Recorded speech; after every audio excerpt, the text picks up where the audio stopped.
नमस्कार, 12 बजे की 12 बड़ी खबरों में आप सभी दर्शकों का स्वागत है और मैं हूं आपके साथ अखंड राय और आप देख रहे हैं उत्तर प्रदेश का तेजी से बढ़ता हुआ digital platform IBC 24 Uttar Pradesh Uttarakhand.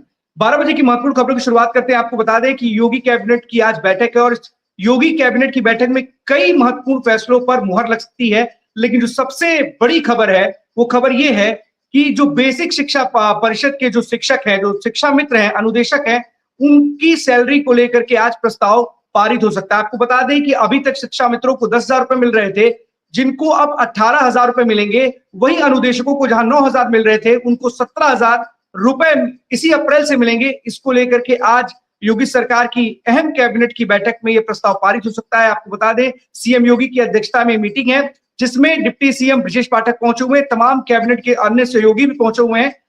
Deputy CM Keshav Prasad Maurya Bengal में मीटिंग होने के चलते इस बैठक में शामिल नहीं हो पाए हैं। लेकिन इस बैठक का उद्देश्य साफ है कि कई अहम प्रस्तावों पर मुहर लग सकती है, जिसमें शिक्षा मित्रों और अनुदेशकों की सैलरी के साथ साथ शिक्षक जो छात्र हैं उनको भी सरकार की तरफ से एक सौगात मिल सकती है और कई लाख टैबलेट छात्रों को वितरित किए जा सकते हैं। आपको बता दें कि बड़ी सौगात है छात्रों को क्योंकि अगर सरकार इस तरीके का इसमें फैसला पारित करती है, प्रस्ताव पारित करती है, तो तमाम छात्रों को उसका सीधा लाभ होगा और उनको टैबलेट उनके हाथों में पहुंच जाएंगे। तो कहीं ना कहीं ये शिक्षा मित्रों के लिए, अनुदेशकों के लिए और उन तमाम छात्रों के लिए जो टैबलेट का इंतजार कर रहे थे, उनके लिए एक बहुत बड़ी खबर लेकर के आएगी ये मीटिंग, क्योंकि ये मीटिंग चल रही है लोक भवन में और यहाँ पर ये तमाम जो प्रस्ताव हैं वो पारित होंगे। इसके साथ ही अगर बात की जाए तो परिवहन विभाग की तरफ से जो बस स्टेशन हैं उनके निर्माण के लिए पीपीपी मॉडल पर सहमति बन सकती है। साथ ही साथ पीडब्ल्यूडी से जुड़े हुए तमाम जो योजनाएं हैं उनको भी इस पूरे कैबिनेट की बैठक में कहीं ना कहीं जो अहम प्रस्ताव है उसको भी अनुमति मिल सकती है। तो साफ तौर पर एक बड़ी कैबिनेट की बैठक है जिसमें कई महत्वपूर्ण फैसले, जिसमें शिक्षा मित्र, अनुदेशक, छात्रों के लिए टैबलेट, पीपीपी मॉडल पर बस स्टेशन का निर्माण और पीडब्ल्यूडी से जुड़े हुए तमाम जो विकास के जो काम होते हैं उसको इस कैबिनेट की बैठक में आज कहीं ना कहीं मुहर लग सकती है और इस मुहर से उन तमाम रुके हुए कार्यों को भी गति मिल सकती है जो इंतजार कर रहे हैं। तो फिलहाल इस कैबिनेट की मीटिंग चल रही है और जो भी इसमें अहम प्रस्ताव पारित होंगे कुछ देर बाद कैबिनेट के जो वरिष्ठ सहयोगी हैं वो आकर के इसको ब्रीफ करेंगे कि क्या क्या आज की कैबिनेट मीटिंग में कौन कौन से प्रस्तावों पर मुहर लगी है और कौन कौन सी चीजें मिली है। लेकिन इतना जरूर है कि शिक्षा मित्रों और अनुदेशकों की जो बढ़ी हुई सैलरी है, जो बढ़ा हुआ मानदेय है, वो 1 अप्रैल से दिया जाएगा और इस महीने जो सैलरी मिलेगी उनको बढ़कर के मिलेगी। तो कहीं ना कहीं शिक्षा मित्रों अनुदेशकों के लिए एक राहत भरी और खुशखबरी है, जिससे वो भी अपने परिवार के लिए जो बहुत दिनों से मांग चल रही थी कि उनकी सैलरी बढ़ाई जाए, अब ये कहीं ना कहीं घड़ी नजदीक आ गई है और अब बहुत जल्द शिक्षा मित्रों और अनुदेशकों को भी बढ़ी हुई सैलरी इस नए साल में, अप्रैल के नए फाइनेंशियल ईयर की शुरुआत में या जब उनकी सैलरी आएगी तो उन्हें बढ़ा हुआ मानदेय मिलेगा। अब चलते हैं अपने सभी सहयोगियों के पास, एक एक करके हमारे साथी हमारे साथ जुड़ेंगे जो आज की बड़ी खबरें उनके शहरों की है वो बताएंगे। सबसे पहले हम इंद्रवीर के पास चलते हैं। इंद्रवीर, रायबरेली से कौन सी बड़ी खबर है? अखंड, देखिए मैं आपको सबसे पहले एक तस्वीर दिखाना चाहूंगा और कुछ सेकंड की बाइट है, बाइट 1 मिनट कुछ की थी लेकिन वो पूरी न दिखा के मैं सिर्फ एज अ फॉर्मेलिटी वो दिखाना चाहूंगा। पहले वो बाइट और तस्वीर है वो आप देखिए प्लीज।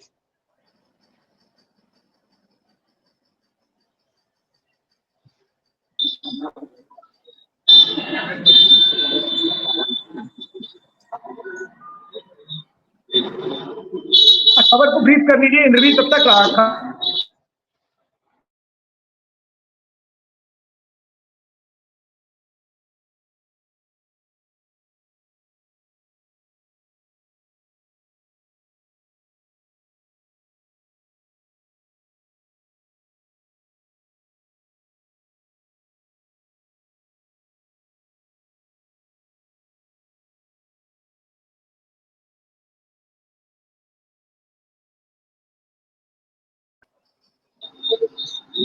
अखंड, ये तस्वीर है और तस्वीर के साथ साथ मैं आपको बता दूं ये तस्वीर है रायबरेली के खनन अधिकारी है सुरेश लाकड़ा। रात रूटीन चेकअप, चूंकि ज्यादातर जो ओवरलोड वाहन निकलते हैं, ओवरलोड वाहनों की जो चेकिंग होती है सुबह या शाम, वो ज्यादातर जो निकलते हैं रात को ही निकलते हैं। तो ये लाकड़ा है सुरेश कुमार और इनकी गाड़ी है, ये रात को थाना मेरिया क्षेत्र के सारदा नहर में के पास चेकिंग करते हुए ओवरलोड वाहनों की गए थे। और उनके साथ होता क्या है, ओवरलोड वाहन ट्रक जो है जब इन्होंने रोकने की कोशिश करी तो इन्होंने इसको रोका और ये नहीं रुके जो खनन माफिया थे, जो ट्रक से लेकर के जा रहे थे, और उसके बाद उनकी पूरी गाड़ी को इन्होंने नेस्तो नाबूद कर दिया और बाल बाल बचे हैं खनन अधिकारी सुरेश लाकड़ा। और उनका कहना है कि ये देर रात 4 बजे करीब इनके साथ हादसा हुआ, और जब हादसा हुआ तो जब मीडिया ने यहाँ के एआरटीओ परिवर्तन जो अभी है प्रेजेंट, उनसे उमेश कुमार कटियार उनसे पूछा,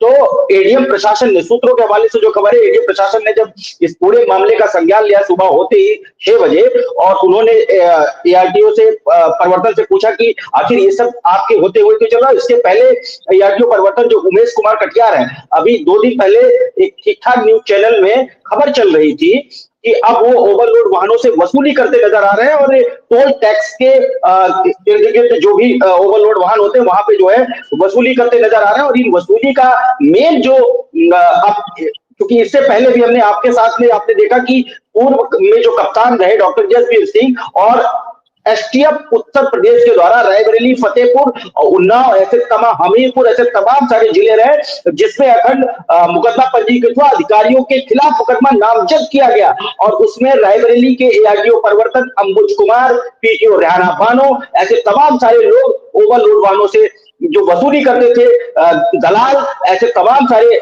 जो और पुलिस कर्मचारी, 1-2 होमगार्ड, ऐसे सबको लोगों को सस्पेंड किया गया। और उसके बावजूद लगभग 1 से 1.5 महीने रिक्त रहा यहाँ का एआरटीओ परिवर्तन का जो कुर्सी थी वो रिक्त थी। उसके बाद उमेश कुमार कटियार इससे पहले हरदोई में आरआई थे, और तमाम सारी अधिकारियों की नजरें थी रायबरेली में कि जिस तरीके से घटनाएं हो रही है, इसको देखते हुए कैसे चाबुक चला। जब एसटीएफ ने कार्रवाई करी तो इसमें तमाम सारे जिलों में एफआईआर दर्ज की गई। उसके बावजूद भी अब यहाँ रायबरेली में अगर बात करें तो ओवरलोड वाहनों से वसूली अब भी लगातार जारी है, और इसको लेकर के अब तो सरेसर गुंडई उतारू हो गए हैं खनन माफिया। और इन्होंने खनन अधिकारी सुरेश कुमार लाकड़ा के देर रात उनकी गाड़ी के ऊपर हमला किया है, और इस तरीके का हमला ये क्षतिग्रस्त हो गई, पूरी गाड़ी टूट गई, आपने साफ देखा तस्वीर में। और इसके बावजूद भी जब एआरटीओ परिवर्तन उमेश कुमार कटियार से IBC 24 की आज सुबह बात हुई तो उन्होंने कहा नहीं, कल रात में ही मेरी जो है बात हुई थी खनन अधिकारी से, और वो तब तो ठीक थे। मैंने कहा साहब ये सुबह 4 बजे की खबर है और उनके साथ ऐसी घटना हो गई है, और उसके बाद सुबह 8 बजे, आज जब 4 बजे घटना हुई, सुबह 8 बजे ये निकलते हैं और एक ट्रक को पकड़ लेते हैं, और उसके बाद तमाम सारे मीडिया कर्मियों को बुलाते हैं, और जो है उसके बाद ब्रीफ करते हैं हमने ओवरलोड ट्रक पकड़ा है एक। तो ये बचने के लिए, मतलब अब अधिकारी एक अधिकारी की जो गाड़ी टूट गई, जो मरने से बचा, उसको ना ब्रीफ करते हुए, इनको जानकारी थी उसको ना ब्रीफ करते हुए, ये अपनी कुर्सी बचाने के चक्कर में उमेश कुमार कटियार अब जो है ये प्रोपेगेंडा कर रहे हैं यहाँ पर। और जिस तरीके से घटनाएं रायबरेली में ओवरलोड वाहनों से एक्सीडेंट लगातार, रवि कुमार के आने के बाद लगातार एक्सीडेंट में गिरावटें आई हैं। एसपी रवि कुमार जिस तरीके से मॉनिटर कर रहे हैं, कोतवाल, हर एक कोतवाल रात को सो नहीं रहे हैं, और रात को 2 बजे 3 बजे गश्ती देखने को मिल रही है, गश्त देखने को मिल रही है, और ये अच्छा जी। इस पूरे मामले में जिन अधिकारी के ऊपर, ये जिस खनन अधिकारी के ऊपर इस तरीके का जानलेवा हमला हुआ है, तो पुलिस में आपने दिखाया, तो क्या पुलिस के पास तो जानकारी, क्या अभी तक वो भी अपराधी गिरफ्त में है? आपने जो खाना पूर्ति कर जारी ने टक्कर मारी है, उसको लेकर के तो आपके पास कोई जानकारी नहीं है। बिल्कुल, अभी पुलिस के पास कोई ऐसी वो नहीं थी। पुलिस से जब इस पे कंफर्मेशन लिया गया तो पुलिस ने कहा कि हाँ संज्ञान में है मामला, अभी तक तहरीर, लेकिन अभी थोड़ी देर पहले ही खनन अधिकारी की तरफ से तहरीर दे दी गई है थाने में, अज्ञात वाहन के खिलाफ तहरीर दी गई है, और अभी तक किसी चालक को या कोई ऐसे वाहन पुलिस अपनी जांच कर रही है। अभी तक फिलहाल कोई पता नहीं चला कि वाहन कौन था, ओवरलोड ट्रक था, ये बता रहे हैं मोरंग लगी हुई ट्रक से जो है ये हादसा हुआ है, और खनन अधिकारी बाल बाल बचे हैं। और उसके बाद एक अधिकारी ही जिले का दूसरे अधिकारी की जान जाने से जो बची है, अब वो अपने आप की अपनी कुर्सी बचाने, मैं ये बिल्कुल कह सकता हूं कि अपनी कुर्सी बचाने के चक्कर में मीडिया को ब्रीफ कर रहे हैं कि हमने ये किया है, तो खाना पूर्ति करते नजर आ रहे हैं। इसके पहले जो आरटीओ परिवर्तन थे उन्होंने क्या किया पूरी दुनिया ने देखा, अब अब जो प्रेजेंट टाइम में है वो सिर्फ खाना पूर्ति करते दिख रहे हैं। जी अगर अब बिल्कुल ये खाना पूर्ति वाली कहानी है, क्योंकि अगर ये इस तरीके से खाना पूर्ति करते हुए नजर नहीं आते, तो जिस खनन अधिकारी के ऊपर इस तरीके का जानलेवा हमला हुआ, उसके लिए उसके ऊपर इस तरीके के जो हमले हुए उस पर कार्रवाई करते हैं, ना कि एक नई गाड़ी को सीज करके या किसी गाड़ी को सीज करके दिखाते कि हमने भी कार्रवाई की।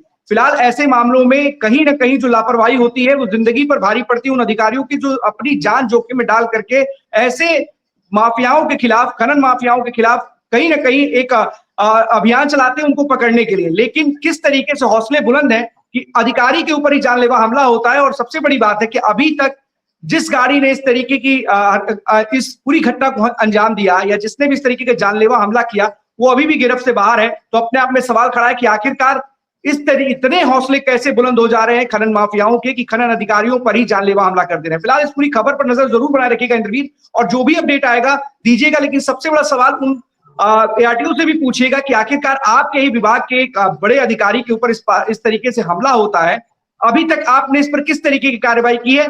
कहीं ना कहीं आपके ऊपर भी सवाल खड़े हो रहे हैं। पहले की तरह किस तरीके से मिली भगत को लेकर के खनन माफियाओं से मिली भगत होती थी, जिसकी वजह से एसटीएफ को आगे आना पड़ा था। मुख्यमंत्री योगी आदित्यनाथ ने जांच के निर्देश दिए थे और कई लोग इस पूरे घटनाक्रम में नामजद जिनके खिलाफ एफआईआर दर्ज हुई थी। तो क्या ऐसा लगता है कि एक बार फिर से वो सिंडिकेट एक्टिव हो गया है और फिर से अवैध खनन को लेकर के जो तमाम इस तरीके के जो अपराधी हैं वो एक्टिव है और अधिकारियों तक को भी नहीं बख्श रहे हैं? इसको लेकर के जरूर सवाल जवाब कीजिएगा और जो भी अपडेट आएगा हमारे दर्शकों को जरूर दीजिएगा। बिल्कुल, मैं 2 मिनट में खत्म करना चाहूंगा। बिल्कुल बता दूं, जैसे आपने कहा कि क्या वो सिंडिकेट फिर से एक्टिव है, बिल्कुल एक्टिव हो गया है। सूत्रों के हवाले से जो खबर है वो सिंडिकेट अब रायबरेली के चारों तरफ, क्योंकि जब तक इसके पहले रायबरेली एसपी डॉक्टर यशवीर सिंह थे तो एकदम सन्नाटा पसरा हुआ था, क्योंकि सूबे के मुख्यमंत्री और एसटीएफ के बाद अखंड कहीं ना कहीं सन्नाटा सा आ गया था। 3-4 जिलों में अवैध खनन की जो खबरें थी वो एकदम से नहीं दिख रही थी। और अब ये अवैध खनन हो या फिर अगर मैं ओवरलोड वाहनों की बात करूं तो इन सब को लेकर के एक बार फिर से ये सिंडिकेट एक्टिव है और थल्लाड़े से ओवरलोड वाहन फिर से गुजर रहे हैं और उनसे वसूली भी की जा रही है। अलग अलग स्थानों पर उनको चिन्हित किया जा रहा है और अब इसकी वसूली का जो करने का तरीका है वो और वसूली करने का जो एक जखीरा है वो पूरा जखीरा कहां से हो रहा है ये सब दुनिया जानती है। और अब ये वापस एक बार फिर से रायबरेली जिले में खनन को लेकर के, ओवरलोड वाहनों को लेकर के एक बार फिर से जो है अब सुर्खियां बटोरता हुआ दिख रहा है रायबरेली जिला। जी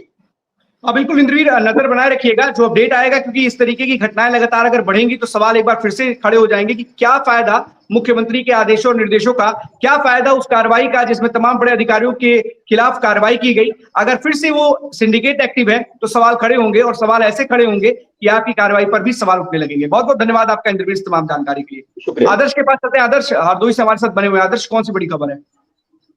अखंड जी, देखिए आज हम बताना चाहेंगे हरदोई जनपद के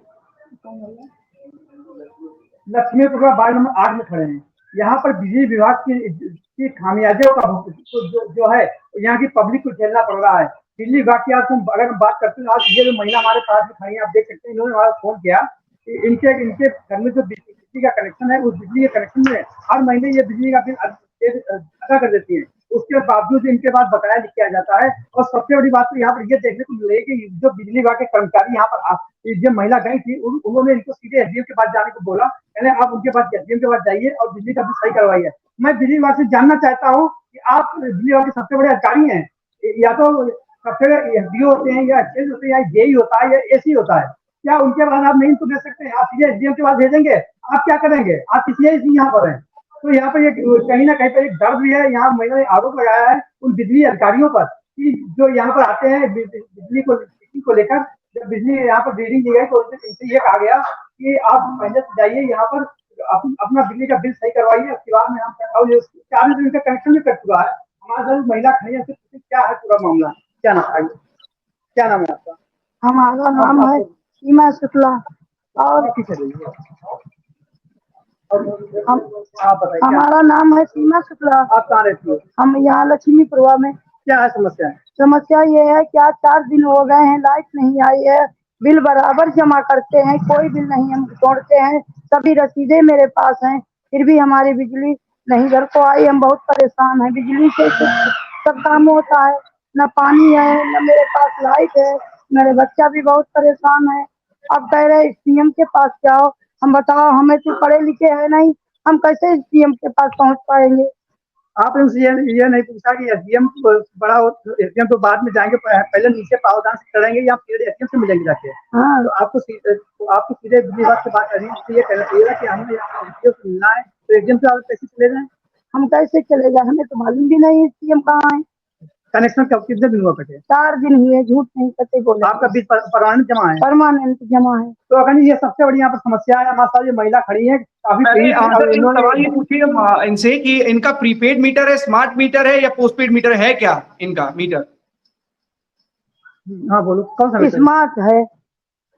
अच्छा, बिल महीने महीने आता है कि रिचार्ज करना पड़ता है आपको? नहीं, हम महीने में जमा करते हैं। तो अगर आपने महीने के हिसाब से पैसा जमा किया तो आपको कुछ अधिकारी बताते तो होंगे कि लाइट क्यों चली गई, क्यों नहीं आ रही, क्या कहते हैं, किस वजह से नहीं आपकी लाइट आ रही है? ये कह रहे हैं कि तुम्हारा 1300 रुपया कुछ रह गया है पिछला, और उसी वजह से क्या हमें नहीं मालूम है, तुम वही चली जाओ सीएम के पास, वही तुमको बताएंगे। और जबकि नहीं, जमा करते तो आपने पिछला बताया बिल नहीं कि कहाँ मैंने से तो रह बिल गया जमा है? किया, जो मेरे पास बिल आता है मैं उसको जमा करती हूँ, उसके बावजूद मेरा फिर से बिल आ जा रहा है, मेरी लाइट कट गई, 4 दिनों से मेरे पास लाइट नहीं, उसके बावजूद वो बोलते हैं एसडीओ के पास चले जाओ। हाँ हाँ, यही तो कहा, तभी तो हम चक्कर में पड़ गए कि जब जमा करते हैं तो क्यों बिल आ रहा है, मैं ये तो बताओ। तो उन्होंने नहीं तो हमको क्या बताया ही किसी नहीं बड़े कि कहा अधिकारी, वही आपने चली एसडीओ जाओ। से उन्होंने मुलाकात की? एसडीओ से आपने मुलाकात की है इस पूरे बिल को लेकर के? नहीं नहीं, हम कभी नहीं गए वहाँ, जानते नहीं ही तो नहीं है। आपको अगर एसडीओ से बोला गया है मिलने के लिए तो आपको तो एसडीओ के पास जाना पड़ेगा ना, क्योंकि हर चीज के लिए कहीं ना कहीं दायित्व है उनके पास, वही उसको दुरुस्त कर पाएंगे। अगर हम बताना चाहेंगे, उन्होंने एसडीओ ने एसडीओ सीधे एसडीएम ले बोल दिया, जबकि एसडीओ अधिकारी होता है यहाँ बिजली विभाग से जुड़ा, कि जो खबर जो निस्तारण करता है वो एसडीओ करता है, एसी आ जाता है, लेकिन उन्होंने सीधे जाके उप जिला अधिकारी के पास उनको भेजने के बोला है।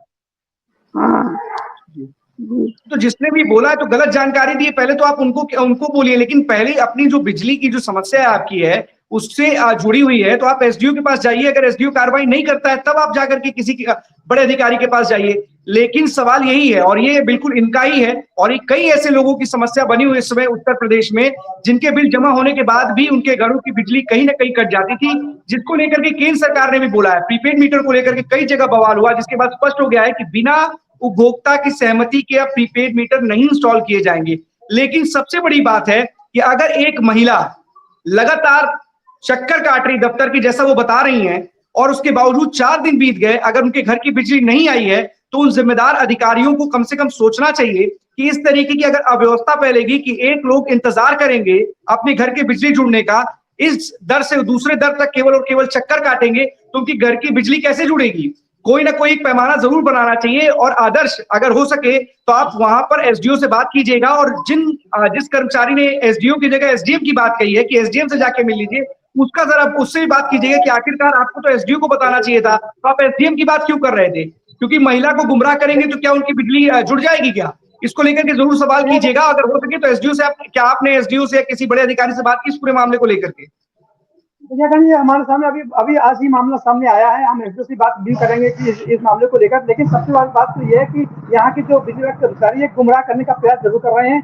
अगर उनको भेजना तो सीधे एसडीओ के पास भेजते हैं, ना कि एसडीएम के पास। क्या एसडीएम इसको सही करेंगे? जब एसडीओ नहीं सुनता तो फिर और भी अधिकारी हैं, जब वो न सुन तो क्या एसडीएम आता है, लेकिन वो सीधे सीधे डायरेक्ट एसडीएम को बोल दिया, उसका एसडीएम के पास आपने, ये कौन सी बात हुई है? अगर तुमको सीधे बिजली विभाग की जगह बात करनी थी तो कम से कम सीधे एसडीओ से आप मिलिए, आप अपना बिजली का बिल नहीं, बिल्कुल आदर्श, पूरी खबर पर आप खबर पर नजर बनाए रखिएगा और एसडीओ से बात कीजिएगा, और जो भी एक कर्मचारी है जिसने इन महिला को एसडीओ की जगह पे एसडीएम पर भेजने की बात कही, उसके खिलाफ भी अगर उसने ऐसा किया है तो उसके खिलाफ कार्रवाई की बात करनी चाहिए, क्योंकि किसी के घर पर 4 दिन से लाइट ना आना अपने आप में बहुत बड़ी बात है। वो लगातार जा रही है अपनी शिकायत को लेकर के, और उनको अगर गुमराह किया जा रहा है, उनको गलत जगह बताई जा रही है, तो अपने आप में बहुत बड़ा सवाल है कि आखिरकार ऐसा क्यों किया गया। एक बहुत गंभीर विषय है ये।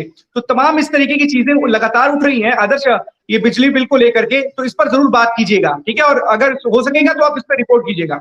बिल्कुल आदर्श, आप उच्च अधिकारियों से बात कीजिएगा और पूछिएगा कि आखिरकार इनका जो बिल है जमा होने के बावजूद इनके घर की लाइट क्यों नहीं आ रही है, आखिरकार कहां पे दिक्कत है, और जिस बिजली कर्मचारी ने एसडीओ को पता बताना चाहिए था वो एसडीएम बता रहे हैं। तो इसमें जो बड़ा लूप होल है ये किसकी तरफ से है, इसको लेकर के जरूर रिपोर्ट कीजिए, और अगर हो सके तो अधिकारियों से बात कीजिएगा। बहुत बहुत धन्यवाद आदर्श इस तमाम जानकारी के लिए आपका। अपूर्व के पास चलते हैं। अपूर्व हमारे साथ अयोध्या से बने हुए हैं। अपूर्व, कौन सी बड़ी खबर? बिल्कुल अखंड, मैं बताना चाहूंगा कि जिस तरीके से गर्मी का मौसम आ चुका है और रामलला के राग और भोग में परिवर्तन कर दिया गया है। अगर साफ बात की जाए तो अब रामलला को सूती वस्त्र पहनाए जा रहे हैं, और साथ ही हल्दी जैसे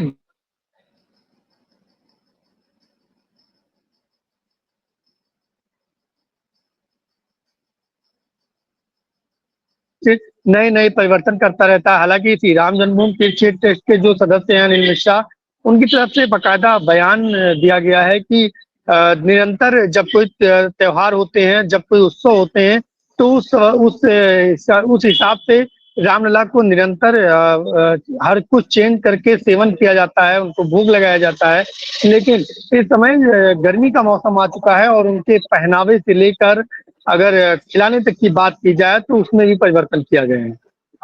हाँ बिल्कुल अपूर्व, क्योंकि रामलला के श्रृंगार से लेकर के, उनके पहनावे के लेकर के, उनके भोजन से लेकर के सारी चीजों को निर्धारित किया जाता है और समय के हिसाब से परिवर्तित भी किया जाता है। लगातार अपूर्व वो तस्वीरें भी दिखाते हैं उनके श्रृंगार से जुड़ी हुई, उनके भोजन से जुड़ी हुई, उनके वस्त्रों से जुड़ी। और इस बात को भी खबर से जानकारी दे रहे हैं कि अयोध्या में लगातार इस समय के साथ साथ भगवान या प्रभु श्री रामलला के की जो परिवर्तनशील है, जिस तरीके से समय परिवर्तित होता है उसके हिसाब से उनकी वस्त्रों को लेकर के, उनके भोजन को लेकर के तमाम चीजों का इंतजाम किया जाता है। एक अपूर्व चीज और भी जानकारी जानना चाहेंगे कि इस वक्त गर्मी का मौसम है और जिस तरीके से उत्साह होता है अयोध्या में, जो राम भक्त होते हैं लगातार उनका एक उत्साहित नजर आते हैं, लगातार एक बड़ा तांता देखने को मिलता है। गर्मी की शुरुआत है, क्या हालात अभी भी वैसे ही हैं या जो राम भक्तों का जोश है वो अभी भी हाई है और लगातार एक के बाद एक राम भक्त वहां पर हजारों या लाखों की भीड़ में पहुंच करके अपने आराध्य दर्शन कर रहे हैं?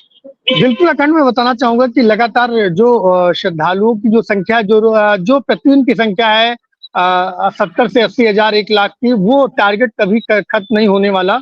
और लेकिन अगर बात की जाए गर्मी की, तो गर्मी में लगातार ये जो उम्दा श्रद्धालुओं की भीड़ है वो धीरे धीरे बढ़ती जा रही है और आगे गर्मियों की छुट्टी का समय आ रहा है। तो ये देखने को प्रतीत हो रहा है कि वो समय एक बार फिर कुंभ जैसा नजारा अयोध्या में देखने को मिलेगा। बिल्कुल कुंभ जैसा नजारा अयोध्या में देखने को मिलेगा। लेकिन एक और खबर है जो पूरे प्रदेश से जुड़ी हुई है कि 7 से 9 तारीख तक न सिर्फ तूफान की बारिश की बल्कि ओलावृष्टि की बात भी कही जाती है, जिसको लेकर के किसानों को कहीं ना कहीं परेशानी झेलनी पड़ सकती है अगर इस तरीके की कहीं ना कहीं बारिश, आंधी, तूफान जैसी स्थिति हुई। क्या हाल फिलहाल में आपको अयोध्या में पिछले कुछ दिनों में लखनऊ, कानपुर जैसी जगहों पर, तमाम जगहों पर देखा गया कि आंधी के साथ बारिश हुई, कानपुर में ओले तक गिरे और भी जगहों पर गिरे। तो अयोध्या में इस बार क्या इस तरीके का मौसम है, क्योंकि वहां के मौसम को लेकर के किस तरीके की जानकारी सामने आ रही है? बल्कि बिल्कुल अखंड, मैं बताना चाहूंगा बीते दिनों यहाँ भी बहुत तेज आंधी और तूफान का जो कहर था वो अयोध्या में देखने को मिला, साथ ही साथ बारिश का भी देखने को मिला। उससे किसान प्रभावित तो हुए हैं, लेकिन कुछ किसान उससे पहले ही अगर बात की जाए तो जो होता है उसको कर लिए थे, कुछ किसान बाकी रहे थे। जो किसान उससे वंचित रह गए थे उनका नुकसान हुआ है, लेकिन मौसम है, परिवार जो है गतिमान रहना चाहता है, तो उसके दृष्टिगत जो किसान है वो तो उसके शिकार हुए हैं। लेकिन अगर बात की जाए अयोध्या की, तो अयोध्या में ऐसी भयावह स्थिति, बहुत बड़ी भयावह स्थिति देखने को नहीं मिली है, लेकिन हल्की फुल्की जो झोंके हैं वो अयोध्या में भी मिले हैं। बिल्कुल अपूर्व, क्योंकि इस वक्त मौसम विभाग ने 7 से 9 तारीख तक के लिए एक अलर्ट जारी किया है और पूर्वी और पश्चिमी उत्तर प्रदेश में भी इसका असर साफ तौर पर देखा जा सकता है। और कहीं न कहीं न सिर्फ आंधी तूफान 60 से 50 किलोमीटर तक की रफ्तार से हवा भी चलेगी, बारिश होने और ओलावृष्टि की बात कही गई है, जो कहीं न कहीं किसानों के लिए परेशानी का सबब है। फिलहाल देखने वाली बात होगी कि ये किसानों को कितना नुकसान पहुंचाता है या फिर बारिश उनका उतना नुकसान नहीं करती है जितना आमतौर पर देखा जाता है। बहुत बहुत धन्यवाद आपका अपूर्व तमाम जानकारी के लिए। रोहित हमारे साथ बने हुए हमीरपुर से। रोहित, कौन सी बड़ी खबर हमीरपुर से? बिल्कुल अखंड, देखिए बताना चाहूंगा जनपद हमीरपुर के मौदाहा कोतवाली क्षेत्र के सिजनौड़ा रोड पे आज लगभग 11 बजे एक भीषण सड़क हादसा हो गया, जिसमें एक तेज रफ्तार बोलेरो ने ऑटो में जोरदार टक्कर मार दी। ऑटो में लगभग 8 लोग सवार थे, जिसमें आधा दर्जन करीब 6 लोग गंभीर रूप से घायल हो गए, जिनको सीएससी के बाद जिला अस्पताल रेफर किया गया है। और मौके पर पुलिस प्रशासन पहुंचा, एम्बुलेंस की मदद से उनको भर्ती कराया गया। लेकिन सवाल एक बना हुआ है कि ट्रैफिक व्यवस्था हमीरपुर में किस तरीके से बदहाल स्थिति पर है कि एक ऑटो में 8 लोग सवार थे और जो जनपद ट्रैफिक व्यवस्था है, ट्रैफिक के अधिकारी हैं, वो कहाँ सो रहे थे जब ऑटो में लगभग 8 लोग सवार होकर के जा रहे थे। तो ये बड़ा हादसा जनपद हमीरपुर में आज देखने को मिला है। हालांकि जानकारी ये भी आई है कि अभी जो 6 लोग घायल थे उनकी स्थिति सामान्य जिला अस्पताल में बताई जा रही है, उपचार जारी है, लेकिन ट्रैफिक व्यवस्था पर सवाल खड़े हो रहे हैं। आखिरकार रोहित, इस तरीके के तमाम अभियान चलाए जाते हैं, सड़क सुरक्षा से जुड़े हुए अभियान चलाए जाते हैं, उसका असर सड़क पर क्यों नहीं दिखाई देता? ये सड़क सुरक्षा अभियान चलाए जाते हैं, लेकिन उनका असर भी तो होना चाहिए ट्रैफिक की व्यवस्था के लिए या फिर सड़क की सुरक्षा के लिए। लगातार इस तरीके के अभियान सरकार के द्वारा, प्रशासन के द्वारा समय समय पर चलाए जाते हैं, लेकिन उसका असर दिखाई कम ही देता है। साफ तौर पर इस तरीके के एक्सीडेंट्स में लगातार भरमार होती है, कहीं ना कहीं जगहों पर ये हादसों के शिकार लोग अपनी जान गंवा देते हैं। अब इस तरीके की भिड़ंत तो साफ तौर पर उन तमाम अभियानों पर ही कहीं ना कहीं सवाल खड़े करती है कि उन अभियानों का असर तो दिखाई नहीं दे रहा सड़क पर। अखंड पूरे दिन जनपद में जो ऑटो है, डग्गा मार वाहन है, उनमें मतलब 8 क्या 12 सवारियां जो है वो भर करके वो फर्राटा भरते हैं। पता नहीं कौन सा सिस्टम सेट है। अभी हाल में ही ये ट्रैफिक इंचार्ज थे हरविंद्र यादव, जो कल लाइन हाजिर किए गए हैं। यहाँ के जो एसपी हैं उन्होंने लाइन हाजिर किया है। जब ट्रैफिक व्यवस्था को लेकर के पत्रकारों ने खबर दिखाई तो वो उल्टे पत्रकारों के ऊपर भड़के और उन्होंने पत्रकारों को गाली देते हुए संबोधन किया कि ये साले पत्रकार इस तरीके से तुरंत दिक्कत करते हैं। तो वो वीडियो वायरल हुआ, जिसके बाद एसपी ने उनको लाइन हाजिर किया। लेकिन अब जहां एक तरफ व्यवस्था को बनाने में जो जिम्मेदार वरिष्ठ अधिकारी हैं वो लगे रहते हैं, लेकिन ग्राउंड स्तर पर उसका असर बिल्कुल देखने को नहीं मिलता। खंड तो रोहित, सबसे बड़ा सवाल तो यही है ना कि अधिकारी क्या करें? अब सड़क पर जाकर के हर ऑटो रिक्शा ट्रैफिक या फिर ये टेम्पो वाले, ट्रैक्टर ट्राले या फिर इन्हीं की गाड़ियों की सवारियों की चेकिंग करें। वो सारा काम छोड़ दे, जिले के क्राइम को छोड़ दें, जिले में किस तरीके की व्यवस्था करनी है, प्रशासनिक अमला ये छोड़ दे। अब वो टेम्पो के बारे में सोचे कि टेम्पो में 8 लोग बैठेंगे, 12 लोग बैठेंगे, 4 लोग बैठेंगे। अरे निर्धारित आपको करना है। अगर ऐसी सवारी लगातार चल रही है, जो इस तरीके से सवारियां, गाड़ियां, डग्गा मार वाहन लगातार सड़कों पर लोगों की जान जोखिम में डालते हुए दौड़ रहे हैं, तो इनके खिलाफ कार्रवाई आप करेंगे ना, वो आके एसपी थोड़ी ना करेगा। और अगर आप इसके बावजूद बैठे हुए हैं और पत्रकारों को गाली देने से आपका अगर जिंदगी चल जाएगी, आपकी दाल रोटी चल जाएगी, तो बिल्कुल दीजिए। पर उन लोगों की जिंदगी क्या जो इस हादसों का शिकार हो जा रही है, आपको बार बार जगाया जाता है, बताया जाता है, समझाया जाता है। इसका मकसद ये है कि उन तमाम लोगों की जिंदगियां उनकी जान जाने से बच जाए। ऐसा थोड़ी ना है कि उनकी जिंदगी को आप जोखिम में डाल देंगे। और अगर हमीरपुर से लगातार इस तरीके की रोहित तस्वीरें दिखाते आए हैं कि ट्रैफिक की अव्यवस्था, लगातार गाड़ियों में इसी तरीके से ठूस ठूस के लोगों को बैठाया जाता है, जहां पर 5 लोग ठीक से नहीं बैठ सकते, उसमें 8 से 10, 12 लोगों को ठूस दिया जाता है। क्या आखिरकार इस तरीके की गाड़ियों के ऊपर कार्रवाई नहीं होनी चाहिए? उसको कार्रवाई क्या, उस तरह की गाड़ियों को सीज करने के लिए, उस गाड़ियों पर चालान करने के लिए क्या सीधे एसपी आएंगे? क्या सड़क अपने दफ्तर से आकर के सड़क पर खड़े हो जाएंगे? फिर भी सवाल लगातार इस तरीके के बने रहते हैं और ये सवाल कहीं ना कहीं उन तमाम व्यवस्थाओं पर सवाल खड़े करते हैं कि आखिरकार जिन कर्मचारियों के कंधों पर इस तरीके की जिम्मेदारी है, वो आखिरकार क्यों बचते हुए नजर आते हैं, वो कार्रवाई क्यों नहीं करते हैं? सबसे बड़ा सवाल यही है। और लगातार ऐसे मामलों में कहीं ना कहीं जो हीला वाली है, जो लापरवाही है, वो लोगों की जिंदगी पर कहीं ना कहीं भारी पड़ जाती है, जिसका साफ तौर पर रिजल्ट के तौर पर उनकी जिंदगी, उनकी जान चली जाती है। ऐसे मामलों में लापरवाहियां साफ तौर पर दिखाई देती है। सड़क सुरक्षा अभियान चलाए तो जाते हैं, पर उसका असर ग्राउंड पर नहीं होता, लगता है वो अभियान बनकर रह जाते हैं। ऐसे मामलों में कहीं ना कहीं पुलिस को, जो कप्तान है, उनको कड़े एक्शन लेने चाहिए। जो खुली छूट देते हैं, एक गाड़ी में जहां पे 5-6 लोग बैठ सकते हैं, उसमें 10-10, 12-12 लोग ठूस दिए जाते हैं, ऐसे लोगों के खिलाफ जरूर कार्रवाई करनी चाहिए, उनकी गाड़ी को सीज करना चाहिए। हमारे साथ ज्ञानेंद्र बने हुए हैं प्रतापगढ़ से। ज्ञानेंद्र, कौन सी बड़ी खबर है? बिल्कुल अखंड, देखिए जब भी आता हूँ तो बड़ी खबरों को लेकर के ही आता हूँ। साफ तौर पे आज भी उतनी ही बड़ी खबर है। कल भी हमारा आपका डिस्कशन चल रहा था कि किस तरीके से विधानसभा में एक ही पार्टी के 2 दिग्गज नेता आपस में भिड़ गए हैं। हमारे पास जो शॉर्ट्स हैं, हमारे पास दोनों लोगों के बयान हैं। एक पूर्व विधायक है तो एक पूर्व मंत्री है। वो कभी आरोप तो बहुत सारे कुछ है, लेकिन शुरुआत अगर खबरों की करें तो पहले वो शॉर्ट्स दिखा देना चाहिए कि किस तरीके से धक्का मुक्की हो रही है, किस तरीके से बयानबाजी आ रही है। लगातार 11:30 बजे से मैं कांटेक्ट करने का प्रयास कर रहा हूँ। एक लोगों ने तो सीधे तौर पे मना कर दिया कि पार्टी की ओर से जब आदेश होगा तब हम बयान देंगे। लेकिन आप वैसे भी मीडिया को बयान दे रहे हैं, ये आखिर पार्टी ने आदेशित किया था या आप अपने मन से दे रहे हैं?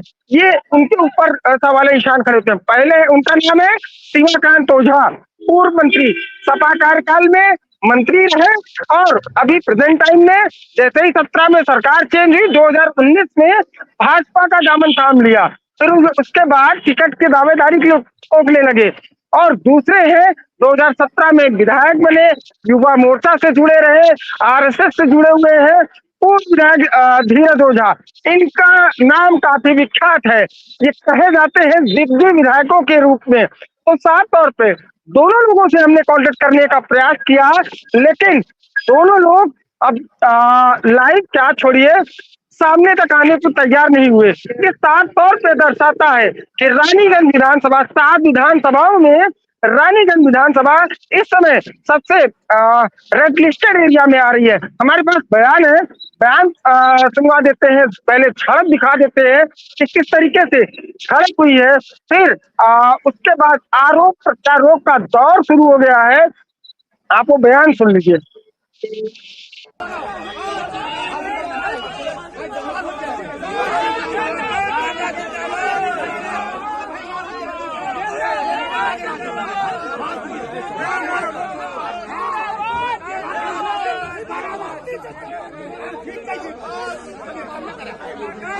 उन विधायक में और आप में जो है हमेशा तकरार होती रहती है, एक बार नहीं 2 बार कई बार हो चुकी है। आप एक ही पार्टी में आप लोग हैं दोनों लोग, वजह क्या है? अब तकरार तो बहुत बार नहीं हुई, 2 बार तकरार हमारी उनकी हुई है। ये तो आप उन्हीं से पूछिए क्या कारण है। हम राजनीति को एक शुचिता के पैमाने पर करना चाहते हैं और हम दोनों लोग एक ही राजनीतिक दल में हैं।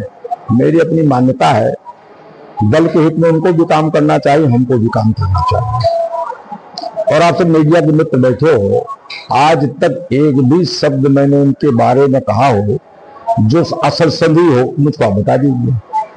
आपने पॉडकास्ट हमारा कराया था, उसमें भी मैंने उनको छोटा भाई ही कहा है और अब भी मैं उनको छोटा ही भाई ही मानता हूँ। लेकिन अब उनका संस्कार क्या है, उनका स्वरूप क्या है, उनका स्वरूप तो जाने, उनका काम जाने, उससे मेरा नहीं। किसके शिकायत हमने कहीं ऊपर देखा है कि मंत्री जी ने आज प्रेस कॉन्फ्रेंस की, आप लोग दोबारा दोनों लोग में तकरार की होती है। आप लोग एक ही पार्टी के लोग हैं, लेकिन कहीं कार्यक्रम होता तो दोनों लोग पहुंच जाते हैं, मारपीट की नौबत आ जाती है, वजह क्या है? देखिए, अभी एक विवाद नया हुआ है दिलीपपुर में, पृथ्वीगंज मंडल का कार्यक्रम था।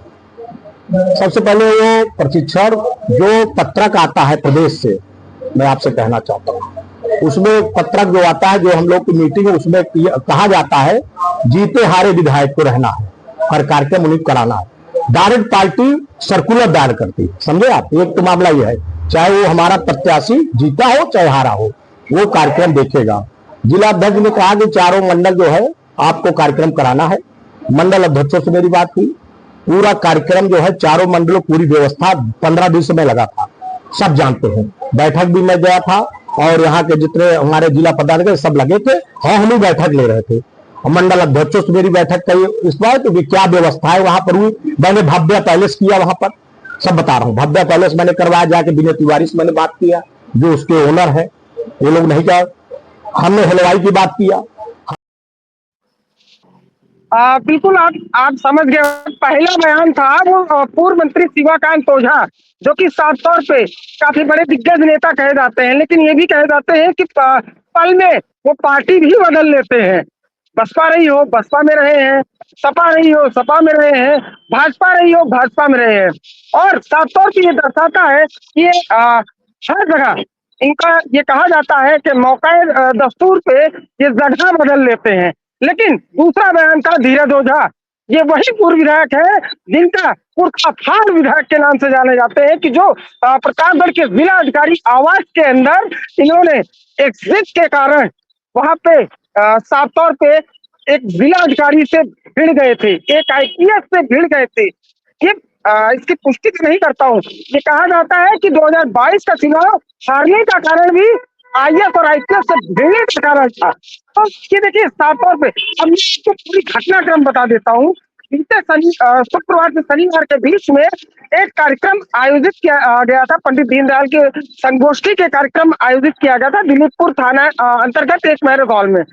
ये आरोप है, दोनों लोगों का आरोप मैं बता रहा हूँ कि शिवाकांत ओझा का कहना है कि हमारा वहां पे कार्यक्रम था, पूर्व विधायक धीरज ओझा हमसे पहले पहुंच के वहां कार्यक्रम में सम्मिलित हो गए, जबकि इनका कार्यक्रम लगा था। और धीरज ओझा का यह कहना है कि ऑलरेडी मेरा पहले से ही वहां कार्यक्रम था, ये आकर के झड़प करने लगे।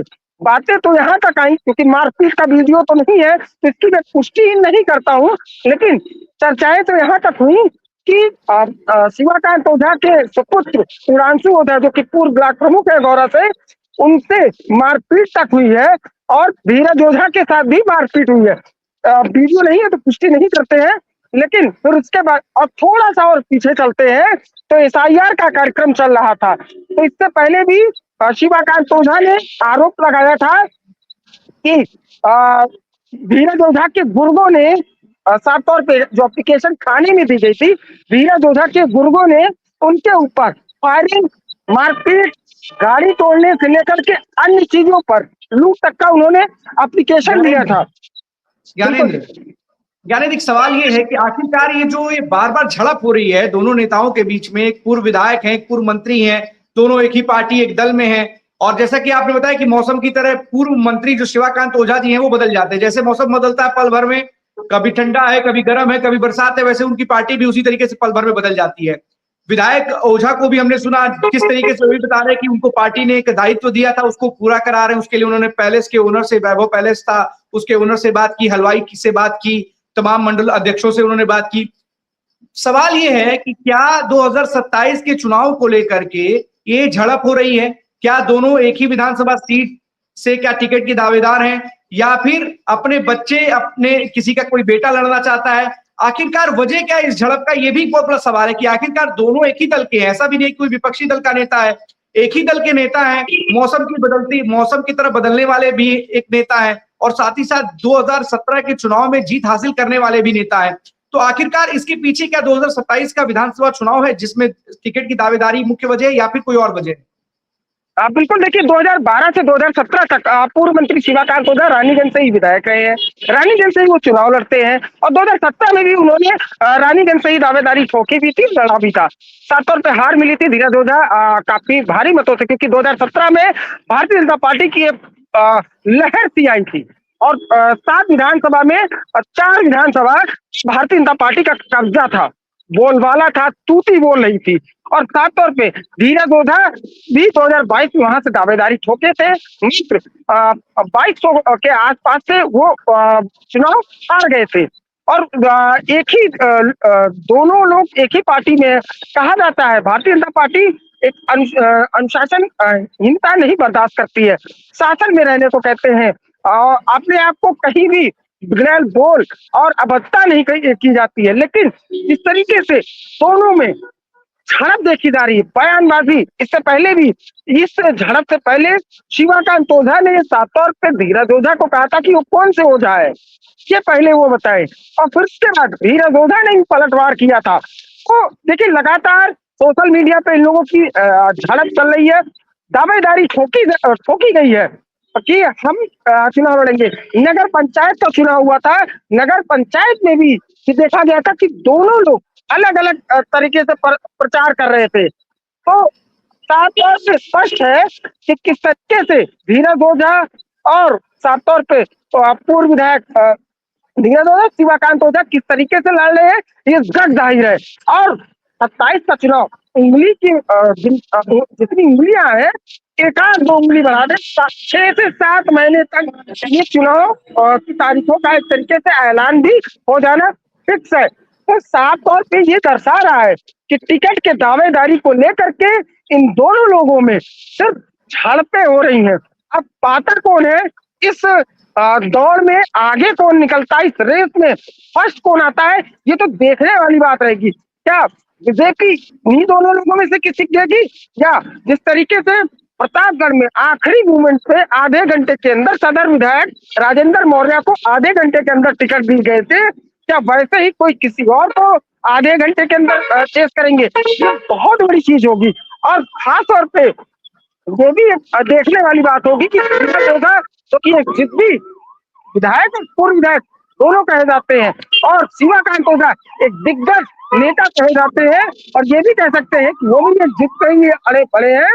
तो क्या दोनों लोगों में कोई कार्रवाई की जाएगी? बीजेपी, ये कहा जाता है कि देखा गया रवि गुप्ता जो कि बीजेपी से थे, उन्होंने नगर पालिका का चुनाव लड़ा तो 6 साल के लिए उनको बीजेपी से निकाल दिया गया। वरुण सिंह जो नगर पालिका का चुनाव लड़े, उनको भी 6 सालों के लिए निष्कासित कर दिया गया।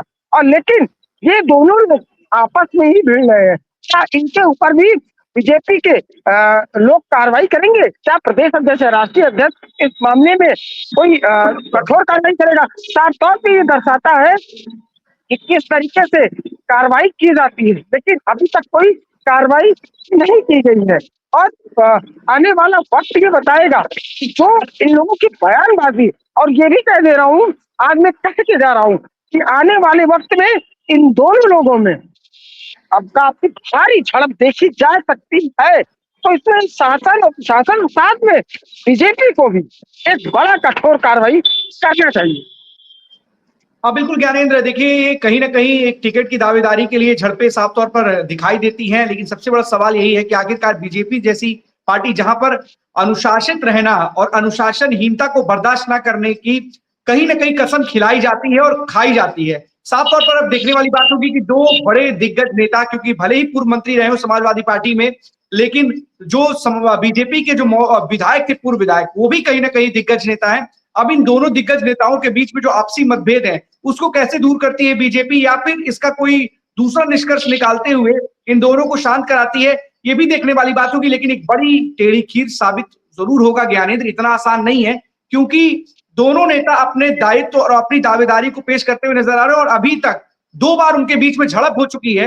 तो आप जिस तरीके से बता रहे हैं कि आगे चल करके जो छोटी मोटी झड़प है ये कोई हिंसात्मक और यह बड़ी झड़प का रूप ले सकती है, फिलहाल इसको लेकर के प्रशासन को कहीं ना कहीं नजर बनाए रखनी चाहिए और पार्टी को भी, बीजेपी को भी इन दोनों के बीच में जो मतभेद हैं उनको सामने बैठा करके उसको दूर कराने का प्रयास करना चाहिए, क्योंकि कहीं ना कहीं ऐसी चीजें बाद में किसी दूसरा रूप लेते हुए माहौल को खराब करने का काम करती हैं।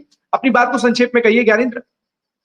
बिल्कुल, देखिए साफ तौर पे धीरज ओझा का विरोध हर जगह देखने को मिला। नगर पंचायत से समेत 2019 का लोकसभा, 2024 का लोकसभा और 2022 के भी विधानसभा में भी देखने को मिला था कि धीरज ओझा ने संगम लाल गुप्ता 2024 में खुल के तो विरोध नहीं किए थे, लेकिन अलग थलग दिखाई दिए थे, कार्यक्रम लग रहे थे, लेकिन कोई उस तरीके से प्रचार प्रसार नहीं करते दिखे थे। साफ तौर पे धीरज ओझा का भी एक रोल साफ तौर पे, देखिए रानीगंज विधानसभा में बात करें तो धीरज ओझा की जब से वो विधायक हुए तो एक अच्छी पकड़ हुई है। साफ तौर पर उन्होंने संघर्षों का सामना किया है। वही शिवाकांत ओझा की भी बात करें तो शिवाकांत ओझा ने भी संघर्षों का सामना किया है, लेकिन सबसे बड़ी चीज यही देखने को मिल रही है रानीगंज विधानसभा में अब क्या होने वाला है, ये सबसे बड़ा सवाल होगा, क्योंकि दो नेता आपस में ही भिड़ रहे हैं, वो भी बीजेपी के हैं और लोगों में अच्छी पकड़ दोनों नेताओं में है। अगर इन दोनों नेताओं को शांत नहीं कराया जाता है और दोनों ही लोग आपस में भिड़ते रहेंगे तो बीजेपी को एक बड़ा नुकसान हो सकता है, वो भी प्रतापगढ़ समेत। मैं आपको ये गारंटी दे सकता हूँ कि जौनपुर में भी इफेक्ट पड़ेगा और आपके प्रयागराज में भी बीजेपी को काफी नुकसान पड़ सकता है, क्योंकि आसपास 2 जिले जो कि बॉर्डर पे लगते हैं वो है जौनपुर, बगल ही बासा भी सटा हुआ है और बगल ही सैसो है, कह सकते हैं फूलपुर विधानसभाएं पड़ती है। तो दोनों विधानसभा लोकसभा में दोनों में इफेक्ट पड़ सकता है। तो बीजेपी को एक कठोर या तो कार्रवाई करे या तो दोनों पक्षों को बुला करके और आमने सामने बैठा करके एक कठोरतम कदम उठाए।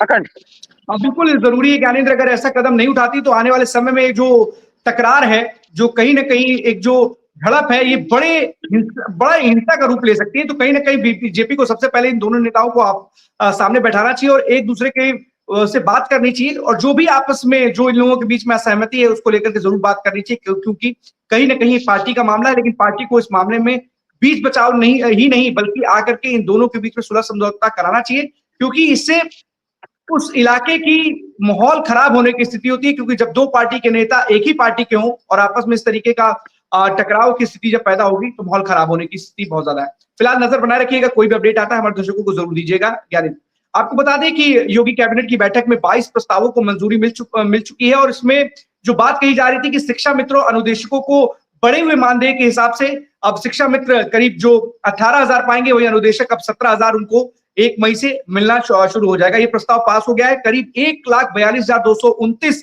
जो शिक्षा मित्र हैं उनको ये लाभ मिलेगा। यही आपको बता देते कि 49 जो बस स्टैंड है वो पीपीपी मॉडल पर विकसित किए जाएंगे, जिससे कहीं ना कहीं उन बस स्टैंडों को जो कायाकल्प हो सकेगा और इसको पीपीपी मॉडल पर विकसित किया जाएगा। उस 22 प्रस्तावों में ये भी एक बड़ा ही अहम प्रस्ताव है। साथ ही साथ अब मदरसे शिक्षकों को लेकर के एक बड़ी बात सामने आई है, जिसमें जो मदरसा के जो शिक्षक होंगे उनकी भी जो भर्ती होगी वो आयोग से होगी। तो शिक्षा चयन आयोग से उन मदरसों के शिक्षकों की भर्ती होगी। पहले भर्ती मदरसा स्तर पर ही होती थी, जिससे कहीं ना कहीं अब जो मदरसे के शिक्षक हैं उनको भी एग्जाम दे करके शिक्षक बन पाएंगे। पहले जो मदरसा स्तर पर ही जो शिक्षक बन जाते थे, अब ऐसा नहीं हो पाएगा। तो कहीं ना कहीं मदरसा के लिए भी एक बड़ी ये खबर निकल करके सामने आई है कि जो शिक्षा चयन आयोग है उसके जरिए जो एग्जाम होगा उसी के तहत ही अब वहां पर भी जो शिक्षक होंगे वो अपॉइंट हो सकेंगे। इसके साथ ही वहां पर भी पढ़ाई की टाइमलाइन होगी, 8 घंटे होगी और सभी जो शिक्षक और छात्र सबकी वहां पर उपस्थिति अनिवार्य होगी। तो साफ तौर पर इस बड़े कैबिनेट की बैठक में 22 प्रस्तावों की जो मंजूरी मिली है, उसमें 25 लाख जो टैबलेट है उसको लेकर के टेंडर की बात भी कही गई है। तो साफ तौर पर जो ये कैबिनेट की बैठक थी, इसमें कई अहम प्रस्ताव थे और जो हमने आपको बताया था लगभग उन सभी प्रस्तावों पर मुहर लग गई है। अब इन प्रस्तावों के साथ साथ आगे बढ़ेंगे और तमाम लोगों को इसका लाभ भी मिलेगा। एक और खबर राजधानी लखनऊ से है, जहां पर धुरंधर मूवी को लेकर के लगातार विपक्ष केंद्र सरकार बीजेपी पर हमलावर है और उसको बीजेपी का प्रोपेगेंडा बताता है। वहीं धुरंधर मूवी को लेकर के जो पोस्टर जो वॉर है वो लखनऊ में देखने को मिला है, जहां पर बीजेपी समर्थित लोगों ने या फिर एक यूथ अगेंस्ट उस संस्था ने एक पोस्टर लगवाए हैं जिसमें कहीं ना कहीं धुरंधर का जिक्र है और इसमें पूर्व सीएम अखिलेश यादव और मौजूदा सीएम योगी आदित्यनाथ का जिक्र है। साफ तौर पर लियारी राज से कनेक्टेड अखिलेश यादव को बताया गया है, उनको रहमान डकैत की भूमिका में दिखाया गया है। वहीं दूसरी तरफ इस पोस्टर में सीएम योगी आदित्यनाथ को दिखाया गया है, जहां पर वो कन्या का पैर धुलते हुए नजर आ रहे हैं। तो साफ तौर पर पोस्टर वॉर धुरंधर के जरिए हो रहा है और इसमें असली धुरंधर कौन है, सीएम योगी को बनाया गया है और रहमान डकैत के रूप में पूर्व मुख्यमंत्री अखिलेश यादव को दिखाया है। क्या आपको लियारी राज चाहिए, इस तरीके के स्लोगन लिखे गए हैं। मुजफ्फरनगर के दंगे थे उनकी कटिंग्स लगाई गई हैं। कहीं ना कहीं इसके जरिए समाजवादी पार्टी में जो अराजकता को लेकर के कहीं ना कहीं इस पोस्टर के जरिए बताने का प्रयास किया गया है कि उसको लियारी राज से कनेक्ट किया गया है और अखिलेश यादव को रहमान डकैत की भूमिका में दिखाया गया। तो फिलहाल पोस्टर वॉर शुरू हो गया है। धुरंधर का क्रेज सिनेमा हॉल में था, लेकिन उसी धुरंधर को लेकर के अब राजनीति कहीं ना कहीं तेज हो गई है। तमाम जगहों पर इस तरीके के पोस्टर साफ तौर पर दिखाई दे रहे हैं, जो अखिलेश यादव के राज में जो तमाम गुंडागर्दी या फिर जिस तरीके की घटनाएं घटित हुई थी उसकी कटिंग दिखाई जा रही है। दूसरी तरफ सीएम योगी आदित्यनाथ के तमाम अपराधियों अतीक अहमद और मुख्तार अंसारी जैसे माफियाओं की जो जमीन को लेकर के और जो उनके ऊपर कार्रवाई की गई है उनको लेकर के भी दर्शाया गया है। तो कहीं ना कहीं धुरंधर मूवी का क्रेज अब राजनीति में एंटर कर चुका है और जहां पर कोई संस्था या फिर भाजपा कार्यकर्ता या फिर समाजवादी पार्टी कार्यकर्ता अलग अलग तरीके से एक दूसरे के ऊपर इस पोस्टर वॉर के जरिए एक दूसरे पर आरोप प्रत्यारोप लगाते हैं। अब इस पोस्टर का क्या जवाब समाजवादी पार्टी की तरफ से आता है ये भी देखना दिलचस्प होगा। लेकिन इतना जरूर है कि धुरंधर 2 का क्रेज अब कहीं ना कहीं राजनीति में भी दिखाई दे रहा है और कोई ना कोई जो जिसका समर्थक है उसके हिसाब से कनेक्ट करके उनको उसका बता रहा है। तो फिलहाल 12 बजे 12 बड़ी खबरों में आज के लिए बस इतना ही। कल हम आपके सामने फिर से होंगे हाजिर, तब तक ले दीजिए हमें इजाजत। धन्यवाद।